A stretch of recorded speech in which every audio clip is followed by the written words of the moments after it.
Welcome to Healthcare Blind Spots. I'm Vivian Kopsinje-Bertrell, your host, and my special guest is Dr. Fleury Nsole Biteghe.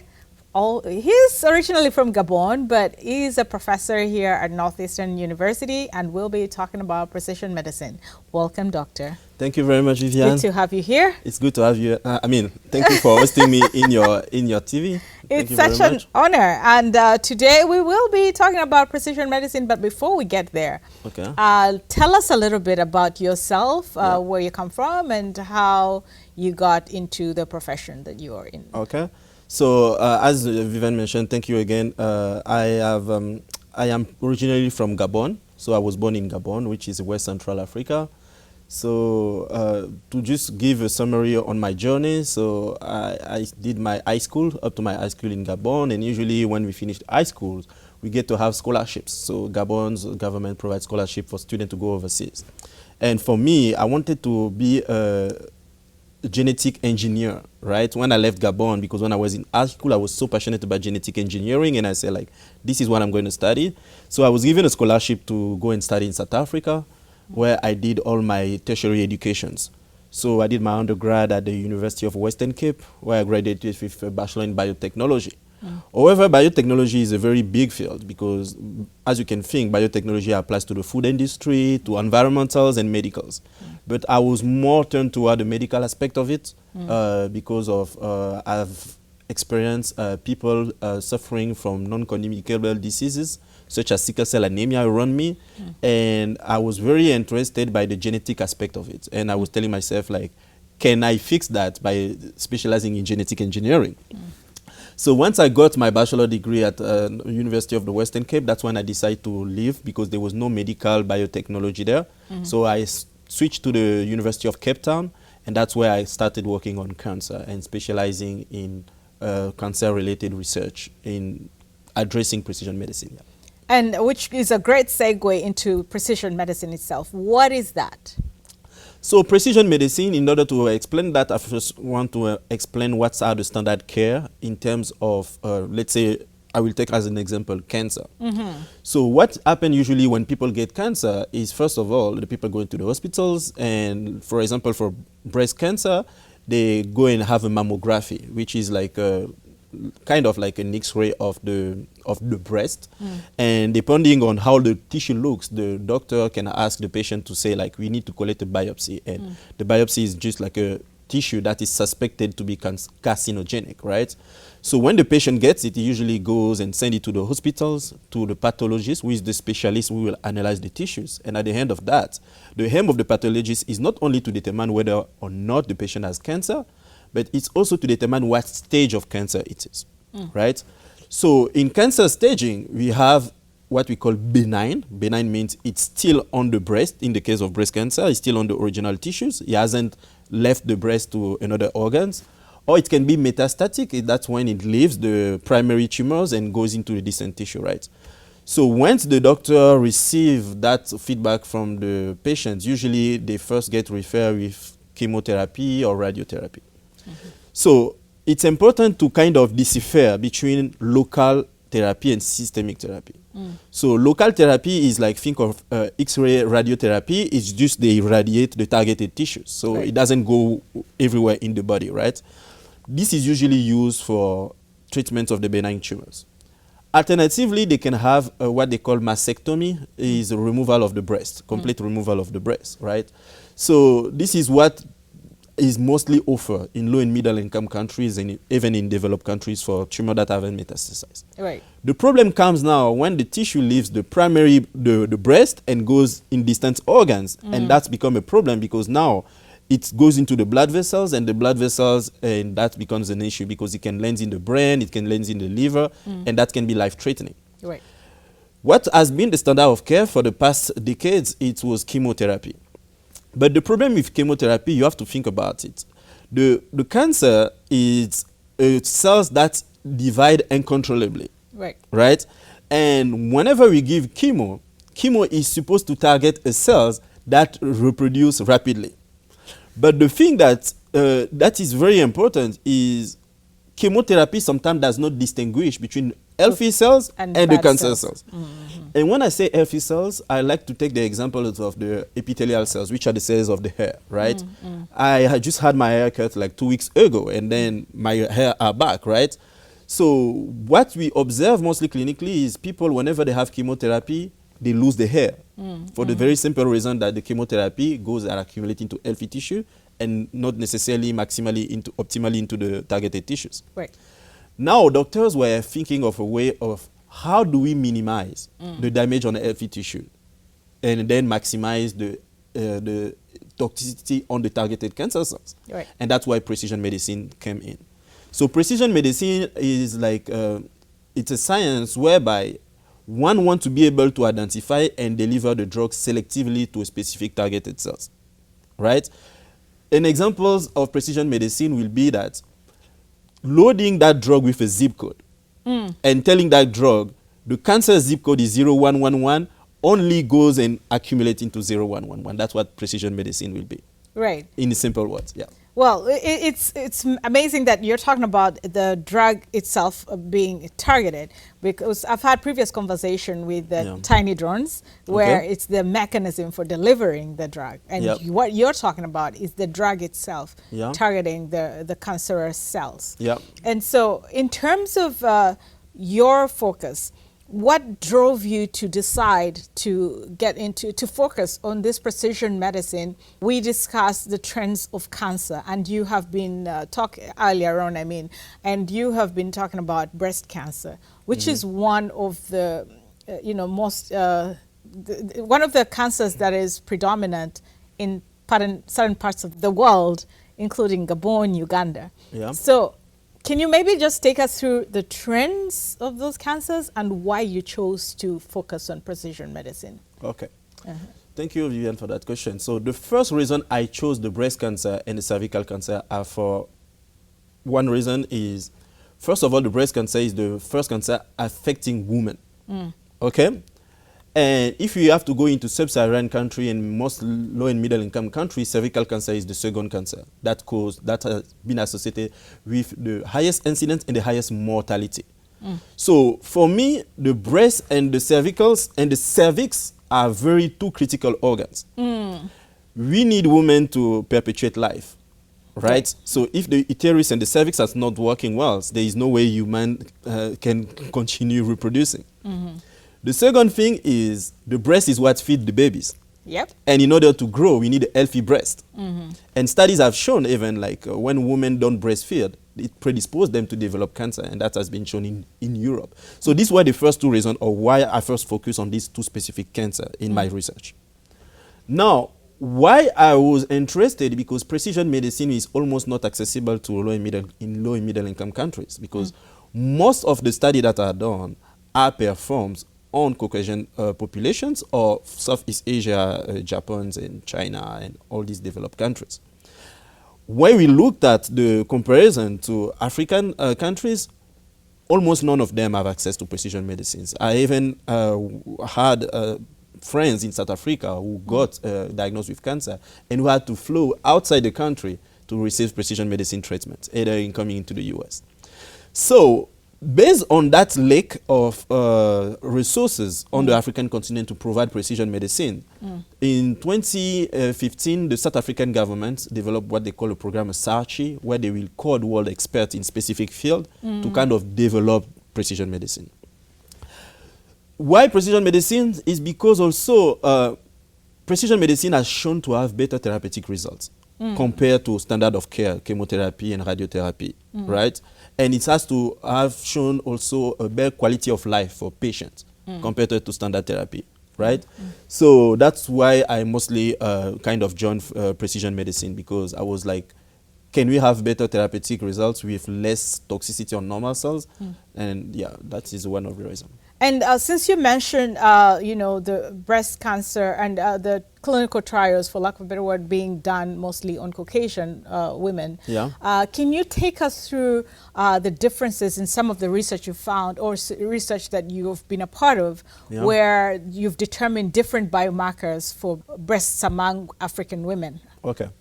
First of all, there is a field called pharmacogenetics. Pharmacogenetics is a field that is trying to develop drugs based on people's genetic background. And as we all know, the highest diversity is observed in African populations because that englobe almost like part of the world's biggest biogenetic diversity. There is a professor at the University of Chicago known as Professor Olufemi Olopade who did a great study. In 2017, they had the first American Association for Cancer Research meeting in Cape Town, and I was very interested by her research. She looked at people of African descent genetic variations in triple-negative breast cancer. So what she did, she took people from a tribe in Nigeria called the Yoruba people. She took a Yoruba people born and raised in Nigeria, living in Nigeria, and she took a very same population of Yoruba people born and raised in the United States of America. And she looked at the difference in the genetic determinants between these two populations living in two different geographical locations. What was very interesting is she saw completely distinguished biomarkers. Let's say one had a BRCA1 mutations, this one will have a completely different mutations. So the mutation profile, because what will have been drawn if the study was only done in Nigeria, people will have said BRCA1 mutation is specific to the Yoruba population, right? But what a study was telling that BRCA1 mutation was a reality only for the Yoruba population living in Nigeria. Awesome. You understand? So yes. Now, what has been shown is triple-negative breast cancer has been more aggressive towards African women compared to Caucasian populations. And most of the research, for example, has been done on Caucasians. And what you have observed, they have different completely biomarkers. An example is epidermal growth factor receptors, which is overexpressed. But we don't have like a solid profile on African descent patients that are suffering from this specific disease. And because we don't have this profile, therefore, we cannot implement precision medicine treatment because the prerequisite for someone to benefit from precision medicine drug, we first have to know which marker that patient is expressing. And by marker, I mean like which type of protein. It's almost like when people look for a pregnancy test, right? Yep. You have the positive and negative results. We want to know what is the patient positive for. And if what the patient is positive for is available clinically, then we say the patient is going to take molecule A because for molecule A, there is a treatment that is clinically approved. But currently, there is a discrepancy in terms of what is the profile of African patients, and that's what we are trying to address right now. Yeah, and the reason I asked is, for first of all, me being Ugandan diaspora, I'm living in the United States, but from what I have been hearing is that different factors might change the genetics. Okay. And is that something that you have seen for other cancers, not necessarily breast cancer? And what should we be looking out for as patients, or no, not patients, as users of this healthcare system that has so many disparities in terms of treatments? Okay. So I think what is important, and coming to the study that I was explaining, it's address the effect of epigenetics. There is what we call epigenetics. What is epigenetic? Is the capacity to have some gene expressed at a certain moment of life and not getting expressed. I will take an example. When someone is a baby, for example, right, he doesn't have a beard. So the genes that are responsible for the expression of the beard are off. It's only when you reach a certain age, like 16, you get to 16, you start expressing it, right? Right. So that's the same principles. Another example is the melanin pigments. The melanin pigments, when we go into the sun, we produce melanin. But what people don't know is we don't produce melanin because of the color. Because what melanin does, it goes and sits around the cell nucleus where you have the DNA to protect the DNA from UV. Now think about it. If someone is living in the developed country, where, for example, the US, we know that we have many months, we have winter. We are more indoor than outdoor. What does it mean?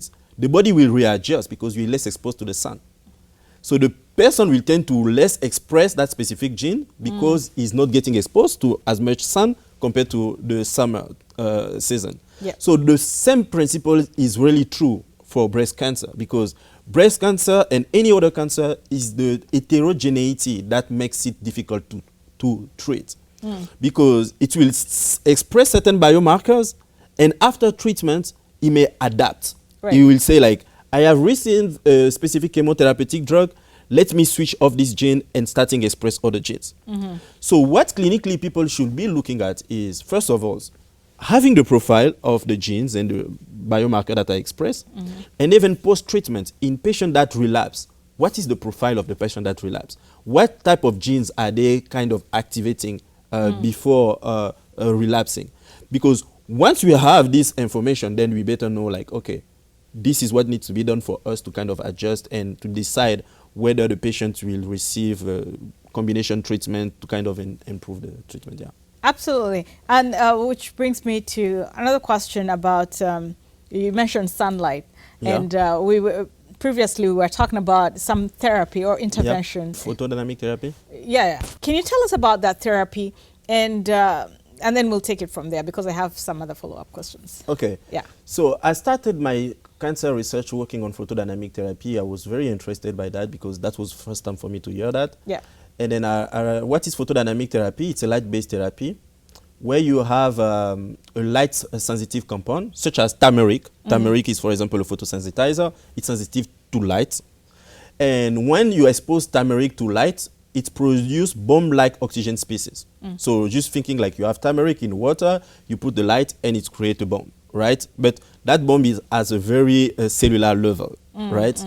And that bomb is enough to kill the cancer cells, because when it kills when it's kind of damage the DNA, it activates mechanism that requests the cell to be destroyed. Right. So that's what photodynamic therapy is. So photodynamic therapy was created like 5,000 years ago back in Egypt. That's the origin of the photodynamic therapy, and it's been used in clinic for treating superficial cancer, like the cancer of pancreas. I know it's also been approved for lung cancer using certain type of chemotherapeutic drugs. The benefit of using this type of therapy is because this type of therapy have got a second layer of control, because if you don't shine light on the patients, it won't activate the drug. Right. It only gets activated by shining light on the specific tumor tissues. So now, why is it important? Because as I mentioned, if you give chemotherapy is just killing everything. So using photodynamic therapy is you shine the light, it only kills the region that is being irradiated, and by this you minimize again the side effects. But there is a limitation to that, because as I say, the drug is sensitive to light. Right. And because it's sensitive to light, the patient has to make sure that the drug gets out of the system completely before going out of the hospitals. Because if it gets out in the sun, it can still activate the drug, and it can also lead to damage of healthy tissues. And that's what they call photosensitivity, right? When patient goes out. So there is pharmacokinetics. And what is pharmacokinetics essentially is whenever a patient takes drug, how long does it take to get out of the system? Right. Right? So this type of data needs to be evaluated beforehand, so that we know like if the patient takes the drugs, how does the gate go out of the system? Sometimes it's to the urines or the livers. Right. And then if we know, for example, the patient, it takes 5 days to take the drug out, then the patient will be kept in the hospital for 5 days, because after these days now, that's where the patient can go out and then can now not be having the risk of being exposed to this light therapy. Yeah. Yeah. Can you explain maybe how, I don't know whether it was a similar therapy that was addressing the lesions on cervical cancer? Oh, yeah. It was photodynamic therapy. So why is photodynamic more beneficial? Because the way a cervical cancer is treated, sometimes they can have a surgery, right? And the surgery is not conserving the tissue of the patients, and it's very damaging to the cervical or whatever the therapy it is. Even the head and neck cancer, the patient can have surgery, and the surgery are very damaging. But by using photodynamic therapy, it has been shown that we can have equally good data and with more conservation of the tissue that will not necessitate any surgical interventions. But the very interesting thing about that is there are some group in Brazil, for example, they have developed portable lasers. So portable laser, why? Because the light sensitive component, as I mentioned, the photosensitizer, can be applied topically. And what I mean by topically is when you have a cream, you put it on the skin, or it can be applied intravenously. So what this study has shown is using this portable laser, they can go into people's houses, treating the patient into their own home. And by going into their house, they can apply the cream having the compounds and then wait for this to accumulate into the body and then shine on light. Oh. Why is it clinically relevant? Because cancer treatments are always associated with cost. Yes. And usually some of the costs are associated like how long does the patient remain in the hospitals, right? And by providing such a therapy that is flexible and that address a need, especially in low and middle income country where most people cannot afford this therapy, that kind of reduce the cost by bringing the device into the patient's house and receiving the treatment at home. I think this is, for me, one of the advantage beside the clinical aspect, and the financial aspect as well is a very good one, yeah. So we have talked, you have talked at length about the precision medicine, the therapies, some of the disease incidences, and how the different biomarkers or the discrepancies in biomarkers between different populations. So if you're putting all of this together in a big picture, what would you want to see as the next step for, to help communities that are most disproportionately affected by these cancers and by the cost of treatments? Okay. So the first thing that I would like to do is to collaborate with people to have much more African biopsies, patients, just to establish like biobank of what are the profile per region, right? Whether it's Africa, Asia, South Latin America, because that's the first step. You want to know what's the profile of patients. So once we establish what the profile of patient, the next step is to develop drug. That's what they call antibody drug conjugates. Like it's when you have an antibody that are attached to a cytotoxic molecules. Okay? Maybe I have to explain a little bit what antibody drug conjugate is.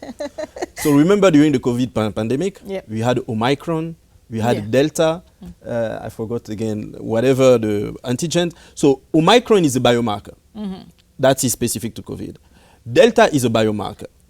So a person having Omicron antigen will receive a vaccine anti-Omicron.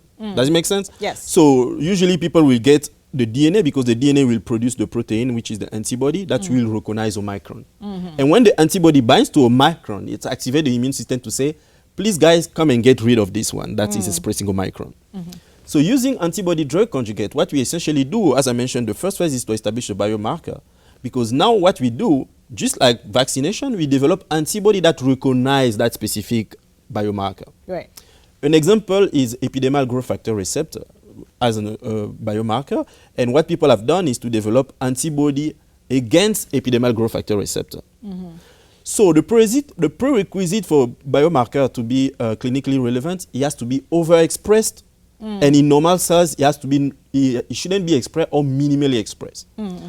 An example will be in the normal cells, it will have 100 receptors over the cells, and by receptor I mean on the cell surface.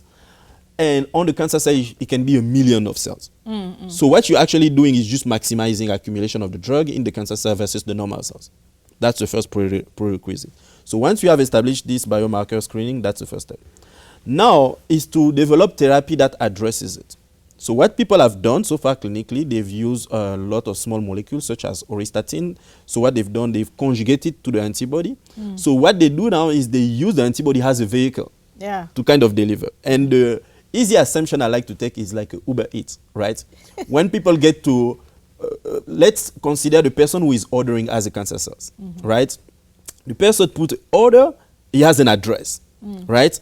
So the Uber Eats driver will be our antibodies. That will be carrying the cytotoxic molecule, which is the package that has to be delivered. Right? And when the Uber driver arrives in front of the person gate will be considered as the receptor.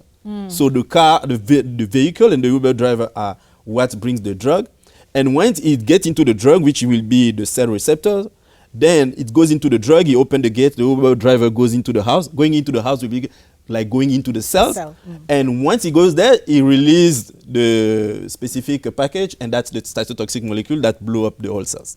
Right? So that will be an analogy that can be taken of what antibody drug conjugates are. Recently, out of the many antibody conjugates, almost only 9 have been clinically approved. For the treatment of breast cancer, for example, there is only 1 that is approved for the treatment of triple negative breast cancer, which is one of the most aggressive ones. Right? So people have done research to develop this and conjugate it to the antibody. And when you say it's the only one, is it just in the United States or globally? Globally. Okay. Because you have to understand that in the breast cancer, there are many subtypes. There is what they call hormone dependence, because the receptor, there are hormones that are overexpressed. And triple negative breast cancer is negative for this hormone, estrogen, progesterones, and R2 receptor. And these patients, because they're negative for this receptor, they cannot benefit from drugs that are used clinically to target this receptor, such as tamoxifen, that is used for those who are positive for the hormones. Right. So when they're negative, they cannot benefit from that. So after chemotherapy and radiotherapy, unless they have a combination of radio and chemo, they had no therapeutic options. Recently, there is a TROP2 antibody drug conjugate that is targeting the TROP2 receptor that was clinically approved here at Harvard, and now it's being used in clinic. But the problem with that, these drugs are extremely expensive. I can imagine. One antibody drug conjugate for treatment can cost no less than 50,000. Wow. Per visit. Per visit? Per visit. So that's why the technology that people are mostly focused on, and like a group like us, we're trying to develop like something that is less cost. And since the cost of this antibody usually relate also to biomanufacturing, because it costs a lot of money to produce it. So what people are trying to develop are methodology that enables the production of the antibody that has a low biomanufacturing cost, because that's where the most cost comes to. Right. And the technology, for example, I'm working on is trying to address it, where we kind of trying to demonstrate like how to produce it, so that it is cheaper and more accessible, because the aim for that is to have this type of facility so that it's more accessible. Because the problem with low and middle income countries right now that we have, and that's not only related to Africa, even Latin America and some Southeast Asia, the problem is because they are done biomanufacturing facilities comes from overseas, and that's an added cost now, because any drug coming into the country has to go to customs, and that also comes with a price. So yeah. This what I can say in a nutshell to respond to that. Right, and then just to piggyback off your, you've mentioned low and middle income countries a lot. One of the things that comes to mind, because I'm talking to you, is language. Yeah. So you're from a French-speaking country. Yeah. Can you explain how their education system is in terms of what could be improved? Because much, from my understanding, a lot of the education is done in English. Yeah. So how does that affect countries that might not have fluency in English but need to learn the science, need to learn about the cures, need to engage with the research? I mean, the way the French system, I mean, you're making a very important point here, because most of research is in English. And I got to realize it when I got into research. Like most of the publications, I barely find publication in French. So the difference between the French system and the English system, I can say from my experience, I mean from Gabon perspective, is the French system, first of all, is very broad. You have to study a lot of things, and sometimes that are not necessary. I had to study like geography and history, which is good to have like a good like overview of knowledge. But we don't specialize people from a very early age. Right now, what is versus the English system, where I see people from high school, they can already decide, I want to be an engineer, I want to be a doctor, I want to be a biotechnologist, and they will be streamlined to that. But in the French system, it's more broad. You touch everything, and then you specialize in universities. What has been done, and what should be done, I think, by most African governments now, is to kind of determine national priorities. For example, once the people determine national priorities, for example, in Gabon, like cancer is being one of them in most African countries, and now establish programs where people kind of specialize in the specific program that are of need. And I think in that aspect, that's what the Global Oncology University is, because there is a shortage of workforce in low and middle income countries, most middle income countries, in the healthcare sector in oncology related. This needs to be addressed in most French countries, because there is not much research in French country, and I think this is one of the aspects that need to be addressed, like from a very early potential. Now, when it comes to collaboration, that's why we need to intensify North-South, even collaboration between the Francophone and the Anglophone countries. and also kind of have bilingual programs. The former president Ali Bongo was trying to do that, where he was trying to now make Gabon like Rwanda.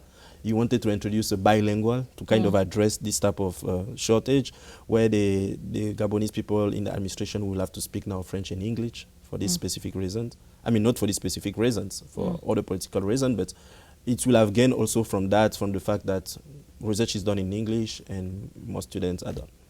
Yeah.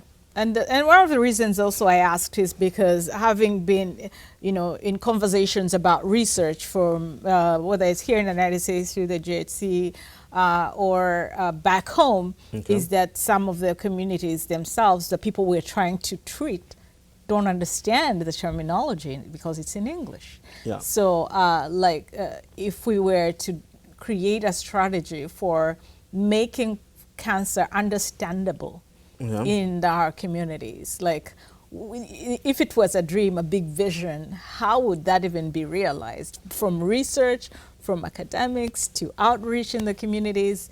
I'm just now drawing it out. I know you're more of a science guy. That might you're a nerd. No. That's a very, I mean, like recently we've been having a lot of activity with the Young Global Health Catalyst going into many African countries, and that's actually addressed what you mentioned. We were in Cameroon, which is bilingual. There's a French side and the English side. We were in Nigeria and Kenya lately, and we had many students coming from different backgrounds, right?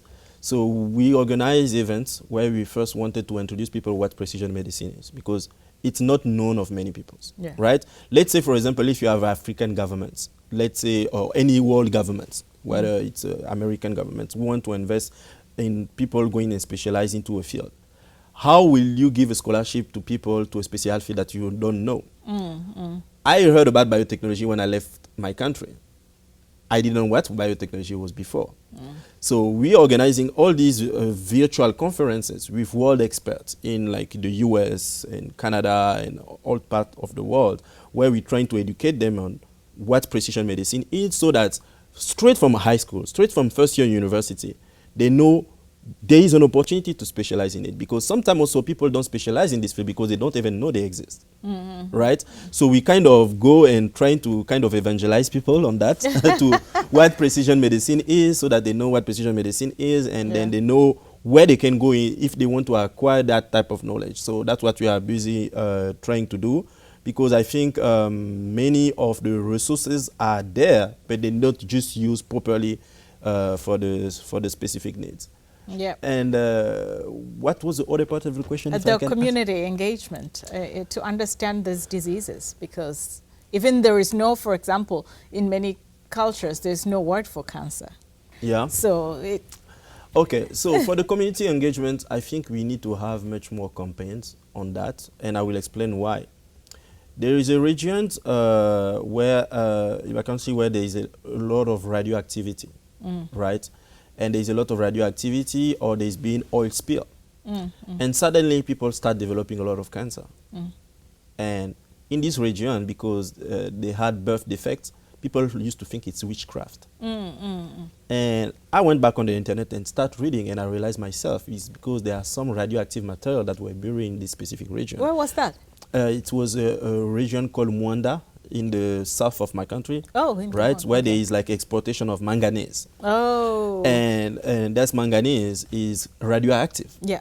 And because people are living nearby these mining activities, these people are getting cancer because of that. But because in the village, as you just mentioned, people are not knowledgeable about cancer, they think it's witchcraft. They say like, oh, I've got a disease now, it's because of witchcraft. But what we have to do is also to speak to the authorities to make sure that safety measures are in place. This is the type of community engagement to make people understand that the diseases they are getting are related to the environment being not healthy, for them to kind of having a healthy lifestyle. We have to engage to tell them like cancer is not a curse, it's a disease. For example, in East Europe, in the Chernobyl, after the World War II, for example, soil were contaminated with radioactive materials. And what they did, they used phytoremediation to kind of use engineer plants to use the heavy metals to extract it from the ground and releasing oxygen, which is environmentally friendly.